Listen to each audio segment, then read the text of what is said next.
Terkait skema penerapan PSBB di 5 daerah di Jawa Barat yang menjadi wilayah penyangga ibu kota, kami akan berbincang bersama Gubernur Jawa Barat Ridwan Kamil yang sudah bergabung melalui sambungan Skype dari rumah dinasnya di Bandung, Jawa Barat. Selamat malam, Kang Emil. Selamat malam Mbak, dan juga sehat selalu untuk pemirsa Kompas TV di seluruh Indonesia. Kang Emil juga sehat terus ya. Kang Emil, begini, penerapan PSBB di 5 wilayah di Jawa Barat yang menjadi penyangga ibu kota ini akan dibagi jadi 2. Kenapa harus dibagi 2? Ada yang full PSBB, ada yang tidak. Bahkan tadi Kang Emil bilang PSBB minimal sampai dengan menengah. Ya Mbak, jadi kita tahu kan ya, penyakit dari COVID-19 ini menyebar dari kerumunan, kepadatan. Dan dalam teori wilayah yang namanya kepadatan itu disebut kota yang jauh-jauhan, lebih luas, banyak desanya, itu disebut kabupaten. Jakarta definisinya kota, kemudian kota Bogor, kota Depok, kota Bekasi, maka perlakuannya sama persis dengan DKI Jakarta. Mereka tidak punya desa, rumah-rumahnya juga berdekatan, maka kita lakukan PSBB maksimal. Kemudian Kabupaten Bogor dan Kabupaten Bekasi, karakter geografisnya beda, luas sekali, banyak gunung, ada dusun, lembah, dan sebagainya, sehingga kerumunan orang itu tidak sebanyak dengan kepadatan di kota-kota yang tadi saya sebutkan. Oleh karena itu, PSBB maksimalnya hanya dilakukan di kecamatan-kecamatan yang mendekati Jakarta, kira-kira begitu. Nah, itulah kenapa kita putuskan diserahkan kepada wali kota bupati agar menyesuaikan dengan kondisi masing-masing. Tapi Kang Emil yakin bahwa kemudian ada yang full PSBB, ada yang tidak, ini bakal efektif untuk menekan laju sebaran COVID-19, Kang? Ya, dinamikanya kan harian, juga dinamikanya kita harus mengikuti pola dari kepadatan, karena Jawa Barat itu Mbak, mengambil keputusan harus berbasis data, mengambil keputusan harus berbasis keilmiahan, kira-kira begitu. Dan hasilnya kalau kita bikin radius penyebaran COVID itu, memang radiusnya dari Jakarta ada sekian kilometer, akhirnya ketemu pola penyebarannya seperti apa dari zona-zona yang positif dan PDP. Itu Bogor makin ke arah Banten, ke arah laut selatan Jawa nggak ada. Jadi jangan sampai mereka yang sebenarnya jauh diperlakukan sama sehingga akibatnya tidak proporsional. Saya kira ini sudah seadil-adilnya keputusan. Tapi kita monitor Mbak, jadi kalau nanti ada perkembangan sehari 2 hari tentu kita perluas juga. Kang Emil, tadi Anda juga menyebutkan bahwa PSBB ini akan berlaku untuk sementara ini 14 hari, akan dievaluasi dan kemudian memaksimalkan tes masif. Anda bilang tadi sudah ada 70.000, targetnya 300.000. Ini tes masif apa? Rapid test kah atau yang berbasis PCR? Kombinasi Mbak, jadi tes masif kita yang RDT ada 100.000. Kemudian tes masif kita yang PCR ada 20.000. Nah, kepada yang kita curigai, tanda kutip, yang golongan A istilah di Jawa Barat, yaitu mereka-mereka yang ODP, tenaga kesehatan, mereka-mereka keluarga dari PDP, itu pakai swab ya. Tapi kalau yang sifatnya screening, kita gunakan rapid test. Dan rapid test ini sebenarnya juga lumayan bagus kalau yang di Jawa Barat, karena kan ada isu beda merek, beda akurasi ya. Di Jawa Barat, saya laporkan dari 70.000 yang sudah disebarkan, ada 1.000 lebih yang positif. Dan ini akan kita tes dengan swab, sehingga nanti hasilnya terbukti. Kalau dengan swabnya sama-sama positif, berarti akurasinya bisa dipertanggungjawabkan.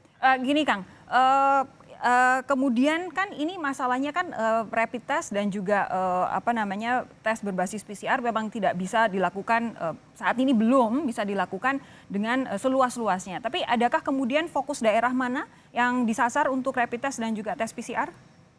Ya Mbak, jadi kembali lagi karena kita selalu mengambil keputusan dengan ilmiah dan data menunjukkan dari 100% persebaran positif Jawa Barat, semua rata-rata di judulnya kota Mbak, kira-kira begitu ya. Kedua, berkumpul di metropolitan, jadi zona paling tinggi di Bodebek, itulah kenapa PSBB-nya didahulukan Bodebek. Zona kedua paling banyak di Bandung Raya, Kota Bandung, Kabupaten Bandung, dikelilingi Cimahi, KBB, dan sedikit Sumedang. Nah, 2 zona inilah yang akan kita dahulukan untuk yang namanya PSBB. Jadi berdasarkan data-data yang masuk, nggak lebih dari 2 zona ini kira-kira tiap hari itu. Oke. Maka kita prioritas hanya 2 saja dulu di Jawa Barat. Kang Emil begini, untuk aturan selama PSBB soal mobilitas kendaraan umum dan juga pribadi, apakah kemudian aturan yang digunakan oleh Jawa Barat, terutama di 5 wilayah tadi akan mengacu pada Permenhub atau menyesuaikan dengan aturan PSBB di DKI Jakarta, Kang Emil? Ya itu tadi Mbak, kalau yang Kota Bekasi, Kota Bogor, dan Kota Depok kemungkinan eh, hampir sama persis seperti Jakarta, dengan pengecualian perlakuan terhadap ojol nanti itu disesuaikan. Mhm. Tapi tidak bisa ditiru untuk Kabupaten Bekasi yang Ya. banyak desanya dan Kabupaten Bogor. Itulah kenapa justru Jawa Barat ini dengan Kabupaten Bogor dan Bekasi adalah kabupaten pertama yang eksperimen tanda kutip ya PSBB sampai ke desa-desa kira-kira begitu. Sementara yang lain itu PSBB-nya kan logikanya kota semua, mudah dikendalikan, jaraknya dekat kan begitu. Ini tantangannya itu gimana sampai ke pelosok-pelosok yang jauh itu juga mudah-mudahan temuan kita menjadi masukan kepada daerah-daerah lain yang sifatnya kabupaten bukan kota dalam menerapkan PSBB. Oke, spesifik untuk ojol tadi juga Anda bilang diskresi wali kota atau bupati, betul ya? Betul, jadi kan ada yang kalau Permenkes hanya angkut barang, tapi Permenhub boleh asal ada protokol kesehatan. Nah, ini kami terjemahkan kepada masing-masing saja. Nanti kalau Wali Kota Bekasi mengadopsi yang hanya barang saja silahkan, tapi kalau Kabupaten Bogor juga masih boleh penumpang dengan protokol kesehatan, itu juga silahkan. Yang penting ada tanggung jawab yang ilmiah terhadap keputusan itu, karena dua-duanya bisa mengacu sebagai referensi, Mbak. Mhm. Kang Emil begini, satu hal dari konvers Anda sore tadi yang saya pribadi apresiasi adalah adanya jaminan kepada masyarakat yang rawan miskin atau rawan miskin baru tapi perantau tidak ber-KTP di Jawa Barat. Bisa Anda ceritakan kembali bagaimana kemudian skema bantuan sosial baik untuk yang ber-KTP Jawa Barat maupun yang bukan tapi berdomisili di Jawa Barat? Ya hari ini Mbak, orang yang lapar itu kan tidak pilih-pilih KTP. Betul. Dia terdampak, dia merantau cari penghidupan, dia warga negara Indonesia, dia lapar juga. Nah sementara bantuan pemerintah pusat kan berdasarkan KTP dari wilayah yang PSBB. Sementara di dalam PSBB itu ada manusia-manusia yang warga yang tidak ber-KTP di situ tapi mencari penghidupan di situ. Sehingga kita bagi dua Mbak. Mereka yang terdata selama ini di Kemensos itu dibantu oleh APBN. Sisanya yang tidak tercover oleh pemerintah pusat, masuklah dana provinsi dan dana kota kabupaten, termasuk menolong mereka-mereka yang perantau. Mhm. Nah, di luar itu kami siapkan juga gerakan nasi bungkus, Mbak. Jadi disebut Gasibu. Nah, gerakan nasi bungkus ini selalu ada dalam pengalaman saya dulu sebagai wali kota, mereka-mereka yang nggak bisa terdaftar secara formal, anak jalanan, ada tukang pemulung, apalah dan sebagainya yang mungkin nggak masuk ke pendataan-pendataan formal oleh RT RW kan.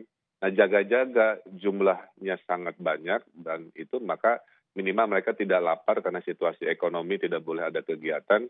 Jadi kelurahan-kelurahan, PKK-PKK-nya, ibu-ibunya diminta oleh kami untuk membuat dapur umum, nanti dikirimkan oleh relawan-relawan pemuda kepada mereka yang tiap hari butuh makan siang, nanti kita siapkan. Nah, Mhm. jadi kombinasi bantuan sosial dari pemerintah pusat dan bantuan sosial dari provinsi dan kota ditambahi gerakan nasi bungkus, Oke.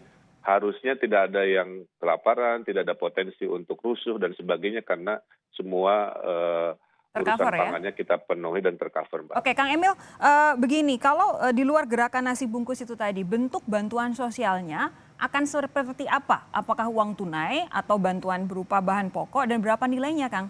Nah, mohon izin Mbak, ini momen yang sangat penting saya ingin terangkan ya. Silakan. Jadi kepada warga Jawa Barat, pintu pertolongan pemerintah itu ada 7 Mbak, saking banyaknya.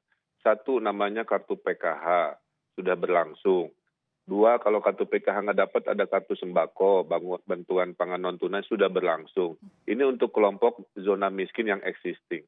Nah, mereka yang rawan miskin gara-gara COVID, ditambahilah dengan kartu prakerja. Mhm. Tapi khusus untuk mereka yang pengangguran dan kena PHK, 600.000 kali 3 bulan. Khusus Bodebek, supaya nggak mudik, Pak Jokowi menambahi juga bansos presiden, 600.000 kali 3 bulan. Kemudian yang kelima ada namanya dana desa, sampai 30% dana desa sekarang untuk membantu mereka yang miskin karena COVID di desa. Yang keenam, kalau 5 dari pemerintah pusat tidak cukup, ada bantuan provinsi 500.000 kali 4 bulan, dan masih tidak cukup juga. Nomor 7-nya adalah dana sosial dari Sebentar, Kang. kota kabupaten.